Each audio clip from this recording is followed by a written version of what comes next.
जॉन्गकुक जल्दी से फ़ोन निकालकर उसमें कुछ टाइप करने लगता है। क्लाइंट के पर्सनल इनविटेशन को कैसे टर्न डाउन करे। ऑनलाइन पूछ रहा हूँ, बहुत ज़्यादा अर्जेंट है। वेम्पी क्लब मेंबर 1 एक ने उसे सजेस्ट किया, बस उसे डायरेक्टली बता दो। और दूसरा कमेंट करता है, हाँ शायद उसे बुरा लगे लेकिन क्लियर रहना ज़रूरी है। फिर कोई और कहता है, मैं थोड़ा ज़्यादा ब्लंट हूँ इसलिए मैं यहीं से लीव ले रहा हूँ। कोई और कहता है, डायरेक्ट अपने काम पर वापस जाओ, सीधी बात, no extra drama. Comment section पूरी तरह से काओस है, सब लोग आ जाओ जब तक टॉपिक गर्म है। जॉन्गकुक सारी कमेंट रीड करता है और मन ही मन सोचता है, 1.4 बिलियन इंटरनेट यूजर्स में से किसी ने भी टिश्यू ऑफर नहीं किया। इस मुश्किल वक्त में कोई भी मेरी मदद नहीं कर रहा है। फेक मैरिज इक्वल टू ज़्यादा पैसा कम कम, रियल मैरिज इक्वल टू कम पैसा ज़्यादा कम, बिल्कुल वर्थ इट नहीं। बेहतर है डिस्टेंस बना के रखो, वरना जो डील सिर्फ एक बार के लिए थी वो लाइफ लॉन्ग कमिटमेंट बन सकता है। तभी जॉन्गकुक के फ़ोन की घंटी बजने लगता है। जॉन्गकुक कॉल रिसीव कर लेता है। जॉन्गकुक जैसे फ़ोन को अपने कान के पास ले जाता है, तभी दूसरे साइड से कोई अपने डीप वॉइस में कहता है, कुकी मैं। तभी जॉन्गकुक कहता है, mister Kim I am so sorry, मुझे अचानक बताया गया कि आज रात मुझे ओवर टाइम काम करना पड़ेगा। मैं आज आपके साथ बाहर नहीं जा पाऊँगा। मैं फिर से सॉरी कहता हूँ, आई एम सो सॉरी। तभी दूसरे साइड से तयंग कहता है, मैं हॉस्पिटल में ही हूँ। तुम्हारे को वर्कर ने बताया कि तुम तो पहले ही क्लॉक आउट कर चुके हो, हॉस्पिटल से निकल चुके हो। जॉन्गकुक बहुत ज़्यादा हैरान हो जाता है और जल्दी जल्दी से कुछ सोचने लगता है कि अब उसे क्या कहना चाहिए, क्या बहाना बनाना चाहिए। वो खांसने लगता है और कहता है, एक्चुअली मेरी तबीयत ठीक नहीं लग रहा है, मैं अभी घर जा रहा हूँ और मुझे पिक करने आने की भी ज़रूरत नहीं है, मैं बास ले लूँगा, ठीक है। ये कहकर जॉन्गकुक कॉल कट कर देता है और वो सड़क पर चलने लगता है। जॉन्गकुक वॉक करते हुए अचानक से रुक जाता है और मन में सोचता है, मुझे ऐसा क्यों लग रहा है जैसे कोई मेरा पीछा कर रहा हो। क्या ये सिर्फ मेरी इमेजिनेशन है या फिर सच में कोई मेरा पीछा कर रहा है। जॉन्गकुक पीछे मुड़कर देखता है तो उसे कोई दिखाई नहीं देता है। फिर जब वो सामने की तरफ फेस टर्न करता है, अचानक किसी को अपने सामने खड़ा देखकर जॉन्गकुक आंखें भरी भरी कर लेता है हैरानी से। वो बंदा अपने फेस कवर करके रखा था और सिर पर टोपी पहना हुआ था। अचानक वो बंदा अपने सिर के ऊपर से टोपी को हटा देता है और फेस से मास्क हटाकर मुस्कुराते हुए कहता है, hyung it's me, I am back. कहकर वो बंदा जॉन्गकुक को कस कर गले लगा लेता है। जॉन्गकुक भी उससे वापस गले लगाता है। फिर कहता है, क्या हो रहा है? तुम ऑलमोस्ट कॉलेज कंप्लीट कर चुके हो और अभी भी बेबी जैसा बिहेव कर रहे हो। तभी वो बंदा कहता है, मैंने जैसे ही वापस आया मुझे मॉम के साथ जो हुआ उसके बारे में सब कुछ पता चल गया। आई एम सो सॉरी हियोंग, मैं टूर्नामेंट के लिए सिटी के बाहर था इसलिए टाइम पर न्यूज़ नहीं मिल पाई। मैं तुम्हारे लिए चीज़ें क्लियर करने के लिए बीच में नहीं आ सका। जॉन्गकुक हाथ ब्रेक करता है और दोनों के बीच फैसला करके खड़े हो जाता है और मुस्कुराते हुए कहता है, कोई बात नहीं, मुझे पता है तुम बास्केटबॉल टीम के साथ ट्रेनिंग में बिजी थे, डोंट वरी अबाउट इट, मैंने सब कुछ ऑलरेडी हैंडल कर लिया है। वो बंदा दोनों हाथ जॉन्गकुक के शोल्डर के ऊपर रखता है और उसे होल्ड करके कहता है, तुम्हारा मतलब तुमने शादी कर ली? क्या तुमने सिर्फ सिचुएशन को हैंडल करने के लिए उस आदमी से शादी किया है? जॉन्गकुक उस आदमी के हाथ अपने शोल्डर से हटाते हुए कहता है, of course not, I like him. बिल्कुल भी नहीं, मुझे वो पसंद है। जॉन्गकुक अपने मन ही मन कहता है, अगर योंगी को पता चला कि मैंने किम तैयांग के साथ फेक मैरिज की है तो उसे गिल्ट होगा और बात और ज़्यादा बिगड़ सकता है। तभी एक ब्लैक कार उसके सामने आकर रुक जाता है और उस कार के अंदर से एक टॉल हैंडसम मैन बाहर निकल कर आता है और ये और कोई नहीं किम तैयांग है। जॉन्गकुक के मोबाइल के कारण तैयांग को उसके लोकेशन का पता चल गया। जॉन्गकुक जैसे ही तैयांग को देखता है, योंगी से एक्साइटमेंट के साथ कहता है, I married him because I am in love. Jungkook के मुंह से आई एम इन लव सुनकर तैयांग ब्लश करने लगता है। तैयांग अपने डीप वॉइस में कहता है, हनी। जोंगकुक भागते हुए तैयांग के पास आ जाता है और उसे कस कर गले लगाते हुए कहता है, तुम मुझे पिक करने के लिए आ गए। फिर मन ही मन कहता है, तुम आसमान से बरसी हुई बारिश जैसे हो, मेरी लाइफ सेवर। फिर तैयांग से कहता है, प्लीज़ मुझे यहाँ से निकलने में मदद करो। मेरे पीछे जो लड़का खड़ा है वो मेरी स्टेप मदर का बेटा है और वही लड़का है जिसके साथ मेरा नाम डेटिंग रूमर्स में था। तैयांग जोंगकुक के बात मान लेता है और चलकर योंगी के सामने आकर खड़ा हो जाता है और अपना हाथ योंगी के तरफ आगे कर देता है और डीप वॉइस में कहता है, हाय, मैं डॉक्टर जियोन का हस्बैंड किम तैयांग हूँ। योंगी तैयांग के हाथ पकड़ लेता है और स्माइल के साथ कहता है, नाइस टू मीट यू।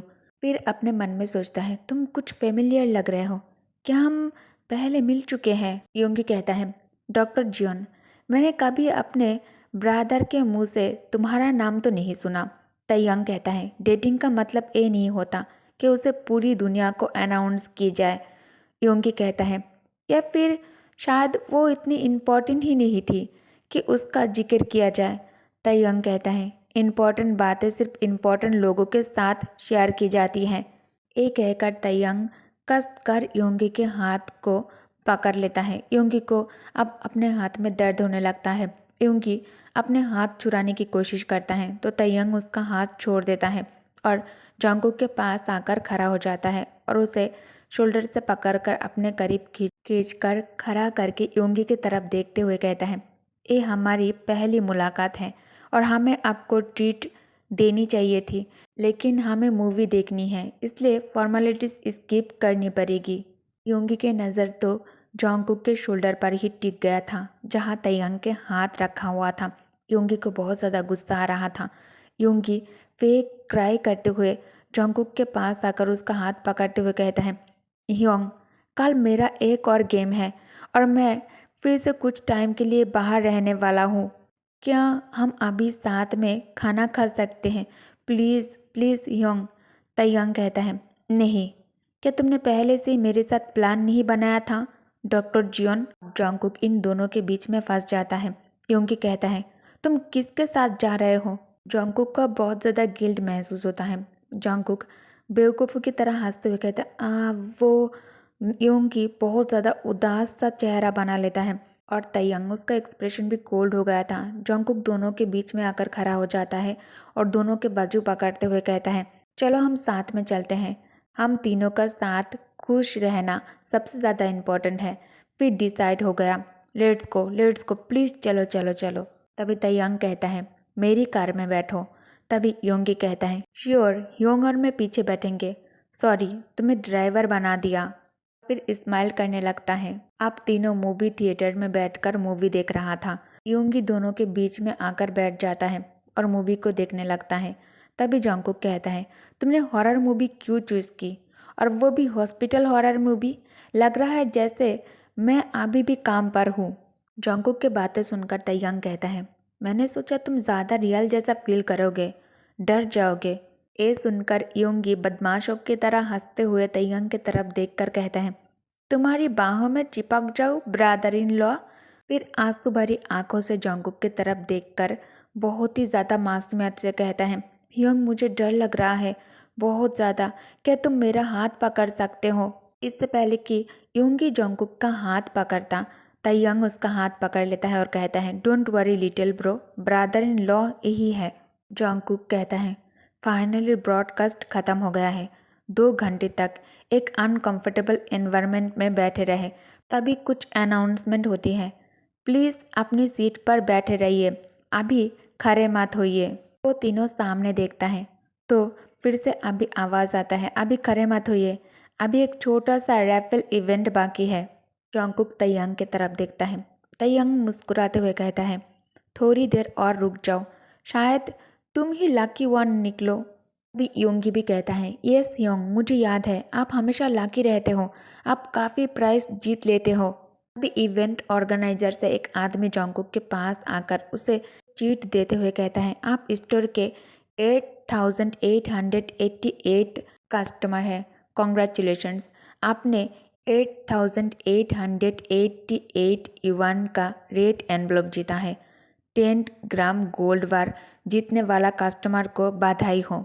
आपको मिलता है एक नेकलेस, एक सेलफोन, एक लिपस्टिक शेड 520। जॉन्गकुक कहता है, क्या सच में? मैं हमेशा अजीब से प्राइज जीत लेता हूँ। तभी एक लेडी वर्कर कहती है, राफेल बॉक्स में सबके सीट नंबर्स डाल दिए गए हैं। जो सिलेक्ट होगा उसे सिनेमा की तरफ से एक मिस्ट्री गिफ्ट मिलेगा। कौन होगा लकी वन? वो है। तभी यूंगी कहता है, रॉ 5 सीट 13। फिर मन में सोचता है, रॉ 5 सीट नंबर 12, ये तो मैं हूँ। तभी एक लेडी योंगी के पास आती है और कहती है, कॉन्ग्रेचुलेशंस, हम आपके हैप्पी लाइफ की कामना करते हैं, और उसे एक फ्लावर बुके देता है। योंगी स्माइल करके कहता है, thank you. Yoongi flower bouquet Jungkook की तरफ आगे करते हुए कहता है, I will give them to you, मैं ये आपको देता हूँ। तभी ऑडियंस सब किस किस कहकर चिल्लाने लगता है। तायंग अपने सीट से खड़ा हो जाता है और कहता है, द रोजेस, और उन दोनों के बीच में आकर खड़ा हो जाता है क्योंकि तायंग को बहुत ज़्यादा जलन हो रहा था। योंगी उसे इस रूप में देखकर डर जाता है। योंगी तुरंत कहता है, मैं ही दे रहा हूँ, उसके हस्बैंड की तरफ से, कुछ और मतलब मत निकालो। तभी तायंग कहता है, लिटिल ब्रदर को तो उस इंसान को रोज़ देना चाहिए जिसे वो पसंद करता है। ये सुनकर वो लेडी कहती है, वो तो ये उसका भाई है, फिर उसके हस्बैंड को ही उसे किस देना चाहिए। ऑडियंस किस किस की मांग करने लगती है। तभी तायंग जॉन्गकुक के करीब आ जाता है और एक हाथ से उसे कुर्सी के साथ चिपका देता है और दूसरे हाथ से जॉन्गकुक के चिन पकड़कर इसे ऊपर की तरफ लिफ्ट करता है और अपने फेस जॉन्गकुक के करीब ले जाने लगता है। जॉन्गकुक तो बहुत ज़्यादा घबरा जाता है। जॉन्गकुक अपने आइज़ को बिग कर लेता है। मन में सोचने लगता है, अगर मैं मना कर दूँ, क्या योंगी मेरा और किम तायंग का रिलेशन सस्पिशियस समझने लगेगा? मैं फेंट होने का नाटक कर लेता हूँ। हाँ, यही अच्छा रहेगा। ओके गाइस, तो इस पार्ट को मैं यही एंड करती हूँ। Thank you for watching. Bye bye.